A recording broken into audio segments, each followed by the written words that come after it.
মালাকুল মউত আল্লাহকে প্রশ্ন করছিলেন, দায়িত্ব তো দিছেন, পুরা করতে হবে, কোনো দ্বিমত নাই। কিন্তু মনে ভাবে মানুষ সারাদিন আমার নামের চর্চা করবে, খালি বলবে এই লোকটার কোনো কাজ নাই, শুধু সারাদিন গাজীপুরে ঘুরতে থাকে, যাকে মনে চায় তাকে উঠায় নিতে থাকে, সারাদিন আমার আলোচনা করবে, মানুষের মুখে মুখে থাকবে। তো আল্লাহ প্রতি উত্তরে বলছিলেন, সাআজআলু লিল মাউতি সাবাবা, আমরা মৃত্যুর কারণ বানায় দিব। ইয়াযকুরু সাবাব ওয়া ইয়ানসাক, মানুষ কারণ নিয়ে আলোচনা করবে, তোমার নাম ভুলেও নিবে না।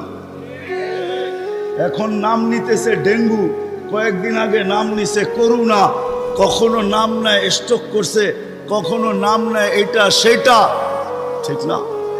হ্যাঁ, আরেকটা কারণও আছে। শুধু নবীজির দিকে তাকায়, এই উম্মতের জন্য আল্লাহ এটা করছেন, এই উম্মতের জন্য।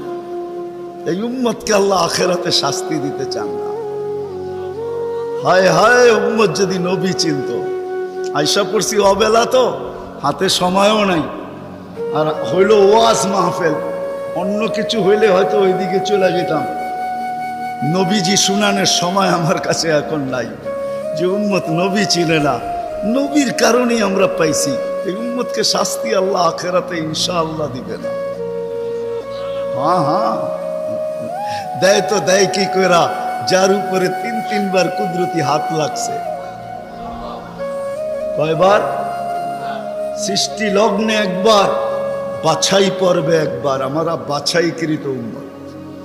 হুয়াজতাবাকুম জাহিদ, শুধু শুধু বলেন নাই, জাহিদু ফিল্লাহি হাক্কা জিহাদি। উম্মতে মুহাম্মাদি, আমাকে পাওয়ার জন্য যতটুকু শক্তি আছে সব লাগায় দে না। তোমাদের সেজদার জায়গা দিয়া নূর ফুটা বাহির